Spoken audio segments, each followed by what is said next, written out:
ഞങ്ങൾ കട്ടപ്പന ചെയ്യുമ്പോൾ 10ാം ക്ലാസ് പരീക്ഷ എഴുതുന്ന വേഷം അഭിനയിച്ചിട്ട് ഞാനും ധർമ്മേട്ടനും കൂടി. അന്ന് ധർമ്മേട്ടൻ 41 വയസ്സിട്ട്. അതാണ് എൻ്റെ മുമ്പിൽ ഉണ്ടായിരുന്ന മോട്ടിവേഷൻ.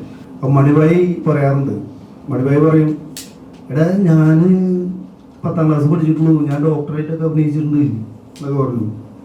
ഈ 5 കൊല്ലം തൊട്ട് ഒരു PT മാഷാവാന്ന് പറഞ്ഞാൽ ഞാൻ ഗ്രേറ്റ്. എനിക്ക് ഭയങ്കര സന്തോഷമായി.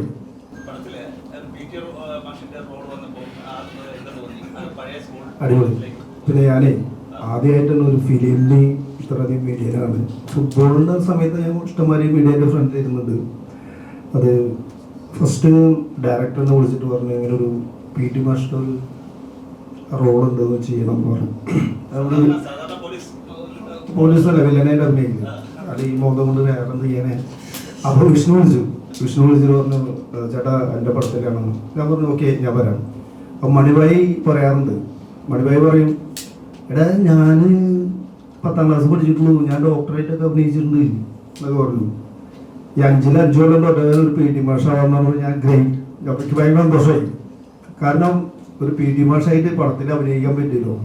ഞാൻ മറ്റുള്ള റോളൊക്കെ ചെയ്യുന്നത് പടത്തിൽ വില്ലനായിട്ടും ഒക്കെ ചെയ്യുന്നത്. പക്ഷേ അത് വിഷ്ണുവോടും എൻ്റെ ഡയറക്ടറോടും നന്ദി.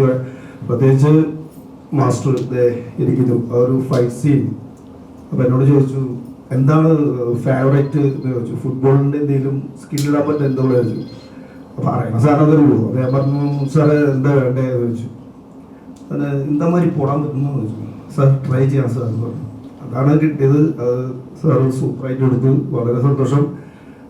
ഇങ്ങനൊരു ഫിലിമിൽ എന്നെ വിളിച്ചു. ഇനി ഡയറക്ടറോടും ചില പ്രൊഡ്യൂസേഴ്സ് ഉണ്ടല്ലോ അവരോടും നന്ദി പറയുന്നു. Thank you very much. 36 വയസ്സുള്ള വിഷ്ണു 22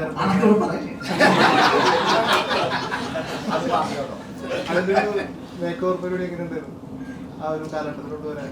അല്ല, ഞാൻ നേരത്തെ പറഞ്ഞിരുന്നു, ഞങ്ങൾ കട്ടപ്പന ചെയ്യുമ്പോൾ 10ാം ക്ലാസ് പരീക്ഷ എഴുതുന്ന വേഷം അഭിനയിച്ചിട്ട് ഞാനും ധർമ്മേട്ടനും കൂടി. അന്ന് ധർമ്മേട്ടൻ 41 വയസ്സിട്ട്. അതാണ് എൻ്റെ മുമ്പിൽ ഉണ്ടായിരുന്ന മോട്ടിവേഷൻ. പിന്നെ ഇതിൽ നമ്മൾ ക്യാരക്ടറിൻ്റെ ഒരു വേറെ പ്രത്യേകതകളൊക്കെ ഉണ്ട്. നമ്മൾ ഓഡിയൻസ് പറയുമ്പോൾ നമ്മുടെ സലീമേട്ടൻ പറയുന്നുണ്ടല്ലോ, അത് ഈ മുതുക്കൻ +2 പാസ്സാവാത്തതിന് കരക്കാരുള്ളവർ എന്ത് വെച്ചത് ചോദിക്കുന്നുണ്ട്. അത് പാസ്സായി പോകാനായിട്ടാണ്. +2കാരൻ്റെ പ്രായമല്ല ചന്തുവിന്, വേറെ ചില ഇഷ്യൂസ് കൊണ്ട് പാസ്സാവാണ്ട് അങ്ങനെ +2 കണ്ടിന്യൂ ചെയ്യണമല്ലോ.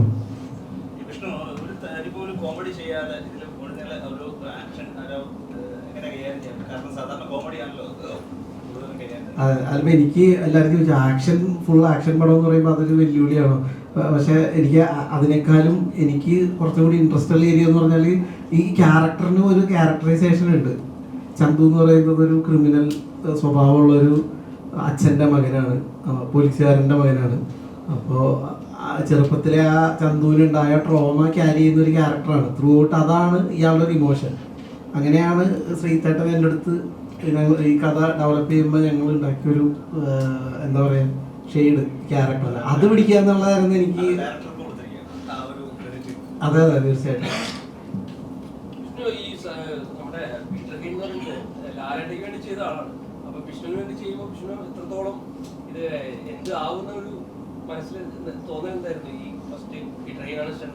നമുക്ക് സന്തോഷമുള്ളൂ. പുള്ളിക്ക് എന്തെങ്കിലും കുഴപ്പമെന്നുള്ളതായിരുന്നു നമ്മുടെ ടെൻഷൻ. പക്ഷെ പുള്ളി സന്തോഷത്തോടുകൂടി ഒന്ന് ചെയ്ത് പുള്ളിക്ക് അതൊരു വെല്ലുവിളിയായിരുന്നു. പക്ഷെ എനിക്ക് ഈ പറഞ്ഞ പോലെ ആക്ഷൻ ആക്ഷൻ സീക്വൻസുകൾ പടത്തിലുണ്ട്. അപ്പം അതിനുവേണ്ടി ഒന്ന് കുറച്ച് എന്തെങ്കിലും പരിപാടിയൊക്കെ ചെയ്യണം, ഒന്ന് ഫ്ലെക്സിബിൾ ആവണം, കരാട്ടയ്ക്ക് പോയാലോ എന്നൊക്കെ ഉണ്ടായി. കരാട്ടക്കാരിയുടെ വേഷത്തിന് ജയശ്രീ കോച്ചിങ്ങിന് പോയപ്പോൾ ഞാനും കൂടെ പോവുകയൊക്കെ ചെയ്തു. പക്ഷെ മാസ്റ്റർ അപ്പോൾ കൺസീവ് ചെയ്തൊരു സാധനം മാസ്റ്റർ പറഞ്ഞെന്താണെന്ന് വെച്ചാൽ, ഇത് +2 പഠിക്കുന്നൊരു പയ്യന് ഉണ്ടാവുന്ന ഒട്ടും പ്രിപ്പയർഡ് അല്ലാത്ത, ഒട്ടും കമ്പോസ്ഡ് അല്ലാത്ത ആ ഫീലാണ് നമുക്ക് വേണ്ടത്. അപ്പോൾ മാസ്റ്ററുടെ അസിസ്റ്റൻറ്റ് ഒരു ഷോട്ട് എടുക്കുന്ന സമയത്ത് കമ്പോസ് ചെയ്യുമ്പോൾ അവൻ വന്ന് സ്റ്റൈലായിട്ട് ഇങ്ങനെ ചാടി ഇങ്ങനെ നിൽക്കുമ്പോൾ മാസ്റ്റർ വന്നിട്ട് ഇങ്ങനെയല്ലടാ, ഇതെന്താ സൂപ്പർ ഹീറോ പടമാ എന്ന് പറഞ്ഞിട്ട് മാസ്റ്റർ അത്ര ആ ഒരു പോസ്റ്റർ വരരുതെന്ന് പറഞ്ഞിട്ട് വീഴാൻ പോണ പോലെ വേണം എന്ന് പറഞ്ഞു. അപ്പോൾ നമ്മൾ സ്റ്റൈല് വന്നാൽ മാസ്റ്റർ അത് കട്ട് ചെയ്തിട്ട് റീടേക്കാണ് പോകണം. അപ്പോൾ അതാണ് എനിക്ക് വലിയ എളുപ്പമായിരുന്നത്.